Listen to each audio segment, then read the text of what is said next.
registros para a gente fazer uma anotação. É um ato que tinha que ser de averbação, independente de emolumentos. Aqui, na verdade, foi o rabo balançando o cachorro. Ao invés do cachorro balançar o rabo que está balançando o cachorro. Por quê? Eu estou pegando a teoria de registro e distorcendo ela toda em função da possibilidade de cobrar ou não emolumentos, que é regra estadual. Olha só. Mas foi isso que foi feito. Então, o que acontece? A desculpa que disseram, né, que eu não concordo com ela de jeito nenhum, vamos considerar que esses documentos sejam, esses cadastros, né, que essa anotação seja uma interligação entre o registro e os cadastros da pessoa. Dói muito, mas na hora, independente de doer é subjetivo. Mas, objetivamente falando, CPF é o quê? Cadastro de pessoa física, o nome fala.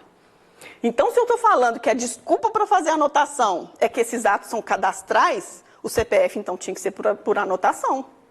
Ele é um cadastro que tem a palavra cadastro no seu nome, cadastro de pessoa física. E ele ser por averbação, apesar de estar correto, está incoerente com o resto. Enfim, gente, leiam no provimento 63 a anotação, criticando, pelo amor de Deus. Na prova, vocês vão falar que é por anotação, vocês estão sabendo qual que é o motivo. Mas não vão me chamar de professora louca. Viu? É o provimento que distorceu. O conceito de registro é esse, não sei por quanto tempo que isso ainda vai durar diante dessas adaptações todas. Tá bem? Então, isso não muda o conceito de anotação. É isso que está distorcido. Combinado? Vão lembrar disso direitinho? Não se esqueçam, nem na prova aberta, nem na arguição lá na frente. Expliquem isso da forma com pensamento crítico. Apesar do CPF ser cadastro e é averbação porque tem uma lei, tem um decreto falando que é por averbação e é gratuito, é isento de emolumentos, os demais, o provimento fala que é por anotação, apesar do ato correto ser averbação, é por anotação porque o provimento falou que é por anotação. Mas essa é uma atecnia, está incorreto. Mas tem que cumprir. Tá bom? Certinho?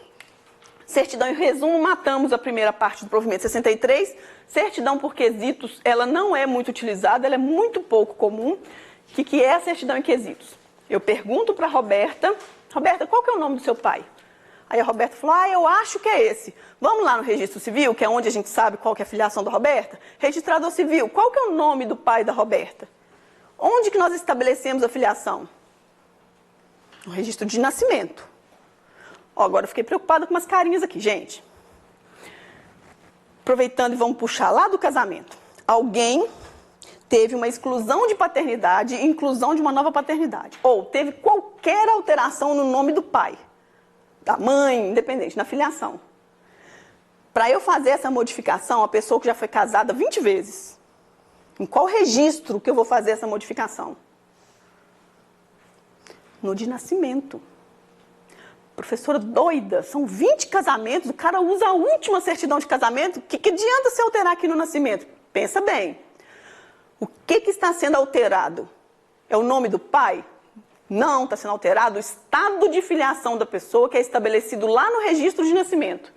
Adianta eu alterar o casamento se o nascimento está sem alterar? Vamos imaginar que esse casamento é declarado nulo lá na frente. Como que ficam todos os demais casamentos e o nascimento? Vamos imaginar mais ainda. Tem uma nova alteração depois, excluindo também essa paternidade. Eu vou fazer só no último casamento e os demais. Gente, eu modifico no lugar em que nasceu o estado civil. O estado de filiação nasceu lá no nascimento.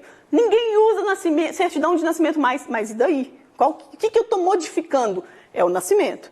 Então, eu vou alterar o nascimento para incluir, para modificar a filiação. Correto? E os demais registros? Eu vou anotar? Cuidado! Aqui eu não estou vinculando, não. Esses registros já estão todos vinculados, concordam comigo? E não estou alterando o estado civil da pessoa, anotando isso para frente. Estou? Não, eu alterei o estado civil lá na filiação. Eu menciono filiação no registro de casamento e no registro de óbito para fins de qualificação das pessoas envolvidas. Eu não estou estabelecendo o estado de filiação, porque se assim fosse, eu tinha que olhar naquele momento que eu estou fazendo o registro. Mas não, eu estou olhando na origem, no registro de nascimento. Então, todos os demais registros têm filiação, não porque eu estou estabelecendo o estado de filiação neles, porque ele foi estabelecido lá no nascimento. Eu estou qualificando aquela pessoa. A partir do momento que eu mudei a qualificação na origem, lá no estado de filiação, eu mudei o nome do pai lá no nascimento. Eu tenho um instrumento hábil para averbar todos os casamentos, porque eu estou alterando a qualificação dessa pessoa e não o seu estado civil, concordam comigo? E o objetivo aqui não é interligar uma averbação nova nos outros registros, não. Eu mudei o estado lá no nascimento, esses registros já estão todos interligados, e essa modificação no estado civil de nascimento, ela implica em alteração em todos os demais registros, porque está alterando um elemento que consta de todos os demais registros, porque qualificam aquele registrado. Tranquilo? Não confundam. O que é estabelecido lá no registro de nascimento? A nacionalidade, a naturalidade, o local de nascimento, nada disso muda para frente. Mas tudo isso, quase tudo isso, é mencionado nos demais registros. Não porque eu estou estabelecendo esse estado, mas porque eu estou qualificando essa pessoa. É para isso que nós temos o estado, para qualificar. Mas a alteração dele é lá onde ele nasceu, lá na origem. Tranquilo? Então, estou perguntando o nome do pai da Roberta. Então, eu vou olhar lá no registro de nascimento dela, tá bem? Vou lá no registrador. Registrador, qual que é o nome do pai da Roberta? Ah, mas eu só tenho o casamento. Então, nós temos que ir lá no nascimento. Porque o casamento pode estar errado. Eu tenho que olhar na origem. Então, eu vou lá no nascimento. Registrador, qual que é o nome do pai da Roberta? Esse é um quesito. Eu estou perguntando. O registrador pode, e normalmente é assim que ele vai fazer, vai emitir uma certidão em resumo do nascimento da Roberta. Por isso que essa certidão em quesito ela não é muito utilizada, porque, via de regra, essas perguntas, né, esses quesitos referentes a informações mais usadas do registro da pessoa, a certidão em resumo responde praticamente todas essas perguntas. Então, a certidão de quesito ela é mais limitada a informações do registro que não estejam na certidão de resumo. Tá? Mas não necessariamente eu posso querer uma certidão que não tem os demais dados da Roberta, eu só quero saber o nome do pai dela. Então, eu vou perguntar ao registrador qual que é, no registro de nascimento, o nome do pai da Roberta. Ele vai responder, compulsando o livro de registro número 50, folha tal, termo tal, referente ao registro de nascimento da Roberta, registrado no dia tal, se quiser, nascida no dia tal, se for quesito. Agora, se perguntou só o nome do pai, eu vou situar o registro, que é referente a Roberta, e vou falar, o nome do pai da Roberta é fulano de tal, ponto. Essa não é uma certidão de resumo, porque para ser em resumo, ela tinha que ter todas aquelas informações e o formato do Conselho Nacional de Justiça. Agora, pode existir um elenco de quesitos que me faça responder com todos os elementos da certidão em resumo? Sim, mas aí eu emito uma certidão em resumo. Não vou precisar emitir uma em quesitos. Mas não deixa de ser em quesitos. Eu posso colocar no formato que eu quiser, desde que eu identifique a certidão como sendo de quesitos. E a última aqui, inteiro teor, está ficando cada vez mais comum em função dos consulados que estão pedindo aí para cidadania estrangeira, estão pedindo sempre certidão em inteiro teor. Tá? E aí, para essa finalidade, inclusive, a gente vai começar a ter problema agora com essas parentalidades socioafetivas. Se elas vão ou não gerar direitos aí de cidadania referente, por exemplo, eu tenho o primeiro que eu fiz lá no cartório, o pai é alemão. Será que o filho socioafetivo vai ter direito à cidadania alemã? Então, assim, isso vai estar gerando muito abacaxi. Inteiro teor, o próprio nome já diz. Ou eu digito todos os dados do registro, da forma e na sequência que está ali. Então, eu vou copiar do jeitinho que está ali. Tá? Não precisa, por exemplo, se eu tenho o número do termo aqui e aqui o número da folha, não preciso dar esse espaço, mas eu vou colocar certidão de inteiro teor referente ao registro número tal. Aí eu coloco termo número tal, folha número tal, na sequência, sigo essa sequência e coloco, inclusive, todos os digos, todos os ressalvos, né, todas as emendas e entrelinhas, tudo da forma e na sequência que está ali.